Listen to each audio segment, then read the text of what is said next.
একবার ভাবুন তো, আপনি তো বিভিন্ন জায়গায়, বিভিন্ন অনুষ্ঠান বাড়িতে, বিভিন্ন পূজা পার্বণের বাড়িতে আপনারা যান, যেখানে আপনাকে নিমন্ত্রণ করা হয় যে আমাদের বাড়িতে আসুন, আমাদের পুজোয় আসুন।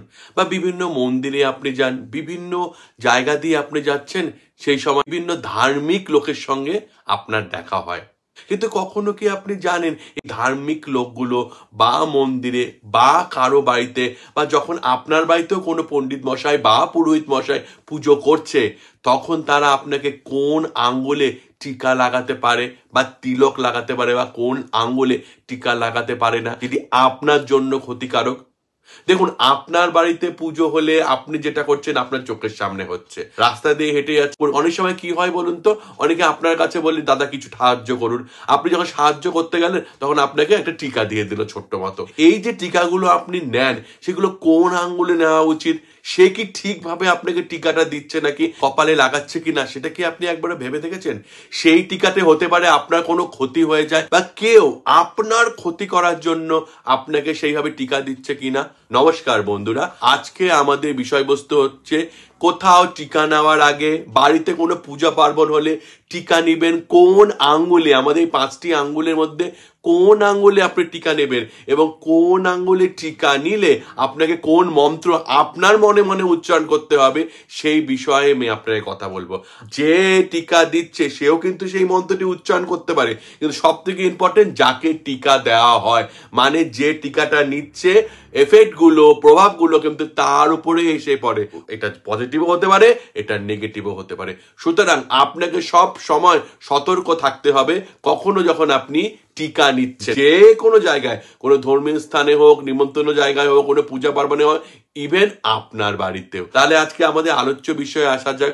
প্রথমে হচ্ছে আমাদের এই বুড়ো আঙ্গুল। বুড়ো আঙ্গুলে কখন আপনি টিকা নেবেন? তখন বুড়ো আঙ্গুলে কেউ টিকা দেওয়া হয়, তখন তাকে শক্তি প্রদান করা হয়, মানে সেই ব্যক্তি যে দিচ্ছে অন্য ব্যক্তিকে, যার কপালে দিচ্ছে, তাকে শক্তি প্রদান করছে। বিশেষ করে দেখবেন পুরনো সময়, আগেকার যুগে যখন যুদ্ধ করতে যেত, কোনো ভালো কাজ করতে যেত, তখন এইভাবে টিকা লাগানো হতো বুড়ো আঙ্গুল দিয়ে। অনেক সময় বুড়ো আঙ্গুল কেটেও টিকা লাগানো হতো। সেই সময় কেন করা হতো? তার কারণ শক্তি প্রদান করা হচ্ছে।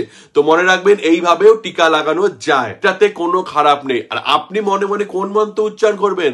আপনি মনে মনে উচ্চারণ করবেন ওম নমঃ শিবায়। এই মন্ত্রটি আপনি মনে মনে উচ্চারণ করতেই থাকবেন যতক্ষণ টিকা আপনার কপালে লাগছে। এবং যে ব্যক্তি টিকা দিচ্ছেন, আপনি যদি টিকা দেন, তখনও কিন্তু আপনি মনে মনে ওম নমঃ শিবায় এই মন্ত্রটি জপ করবেন। দ্বিতীয় আঙ্গুল তর্জনী। তর্জনীর ক্ষেত্রে কি হবে? মৃত ব্যক্তি, আপনার পূর্বপুরুষ যারা মারা গেছে, তাদের ফটোতে বা তাদের কোনো কাজ হচ্ছে, সাদ্দা কাজ, বাৎসরিক কাজ, এমন কোনো কাজ হচ্ছে, তর্পণের কাজ, সেই সময় আপনি এই তর্জনী আঙ্গুলি দিয়ে তাকে টিকা দিতে পারেন। কোনো ক্ষেত্রে আপনি এই আঙ্গুলটি ব্যবহার করতে পারেন না, মাত্র এই ক্ষেত্রেই আপনি এই আঙ্গুলটি ব্যবহার করতে পারেন। এবার কেউ যদি এসে আপনাকে এই আঙ্গুল দিয়ে টিকা লাগিয়ে দেয়, না, এটা মৃত ব্যক্তিদের জন্য, সেই টিকা আপনাকে দেওয়া হচ্ছে, তার প্রভাবটা কি হবে? নেগেটিভই হবে আপনার জীবনে। সুতরাং আপনিও কাউকে এইভাবে টিকা লাগাবেন না। কাউকে যদি টিকা দিতে হয় এমন করে দিবেন না। কোনো ঠাকুরের মূর্তির মধ্যেও আপনি এমন করে টিকা দেবেন না। শুধুমাত্র মৃত ব্যক্তির ছবিতে, মৃত ব্যক্তির ফটোতে, তাদের বাৎসরিক শ্রাদ্ধানুষ্ঠান তর্পণ করছেন, সেই সময় আপনি এই জিনিসটা করতে পারেন। এরপরে আসছে মধ্যমা, এই মাঝখানের আঙ্গুলটি। যখন আপনাকে এইভাবে টিকা দেওয়া হয়, তখন আপনাকে দীর্ঘজীবী করার জন্য, আপনার আয়ু বাড়ার টিকাটা আপনার দেওয়া হয়।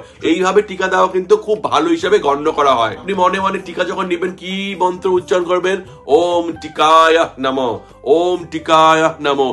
এই মন্ত্রটি আপনি উচ্চারণ করবেন। আর যে দিচ্ছেন এইভাবে টিকা, সেও কিন্তু ওম টিকায় নমঃ এই মন্ত্রটি উচ্চারণ সবসময় মনে মনে করতে থাকবেন। এইভাবেও মধ্যমা আঙ্গুল দিয়েও টিকা নেওয়াটা খারাপ নয়, আপনি নিতে পারেন। এরপরের যে আঙ্গুলটি হচ্ছে, সেই আঙ্গুলটি হলো অনামিকা।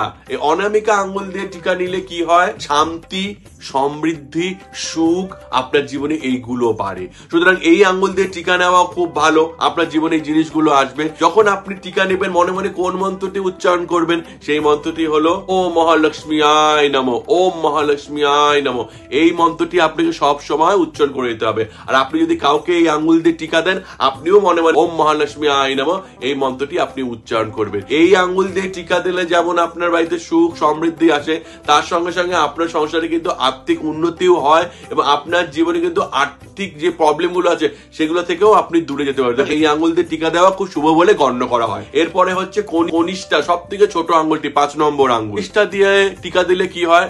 একদম না, সাবধান। কনিষ্ঠা দিয়ে টিকা দেওয়া খুব খারাপ। কনিষ্ঠা দিয়ে টিকা কারা দেয় জানেন? তান্ত্রিক বিদ্যায় যারা আছে তারা হয়, যারা তন্ত্র মন্ত্র নিয়ে আলোচনা করে তারা কনিষ্ঠা আঙ্গুল দিয়ে টিকা দেয়। আপনাকে কোনো বশীকরণ করতে হবে, কালা জাদু করতে হবে, তুকতাক করতে হবে, সেগুলো করে রেখেছে অলরেডি।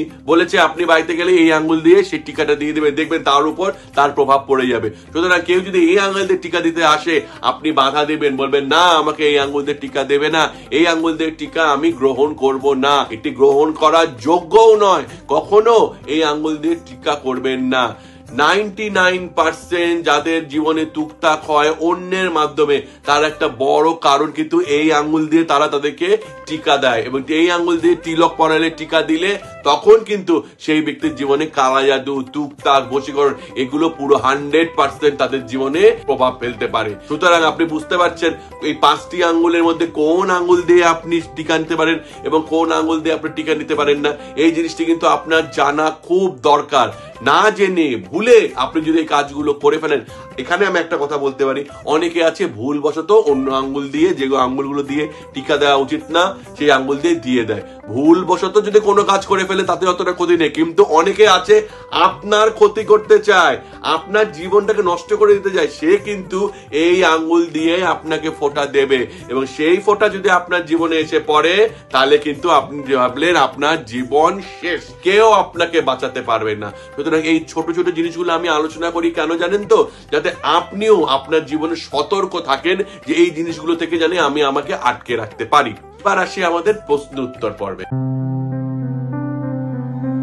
আমাদের একজন দর্শক আমাকে প্রশ্ন করেছেন, দাদা আপনি অনেক কিছু ছোটখাটো জিনিস আমাদেরকে তো বলেন, আমরা সেগুলো পালন করার চেষ্টা করি, কিন্তু অনেক সময় মহিলাদের ক্ষেত্রে যে মাসিকটা হয়, মহিলাদের যেমন ঋতুকালীন সময় আসে, সেই সময় কি আমাদের এই কাজগুলো করা যাবে? দেখুন, ঋতুকালীন যে জিনিসগুলো মহিলাদের হয় সেগুলো ভগবান প্রদত্ত, সেগুলো কিন্তু আমরা নিজেরা বানাইনি, সেগুলো ভগবান জেনে শুনেই আপনাকে দিয়েছে।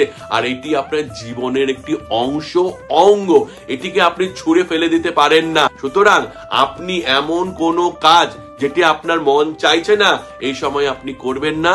আর আপনার যদি মন চায় যে আমি ভেতরে ভেতরে এই মন্ত্রটা মনে মনে উচ্চারণ করব, আমি এই কাজটি করব, এই কাজটি করব না, সেটি কিন্তু আপনাকেই ঠিক করতে হবে। দেখুন, এর ভালো বা মন্দ কিছু হয় না, কারণ আপনার জীবনে সব কিছু ভগবান আপনাকে দিয়েছে অনেক ভেবে চিন্তেই দিয়ে। অনেক সময় এই জন্য করা হয়ে থাকে পুরনো যুগে, যাতে মহিলারা এই সময় বিশ্রাম পান এবং এই কাজগুলো থেকে তারা বিরত থাকে। সুতরাং এটা আপনার উপর, আপনার মন চাইলে, আপনার সংসারের ব্যক্তিরা যদি বলে হ্যাঁ আপনি করতে পারেন, আপনি করবেন।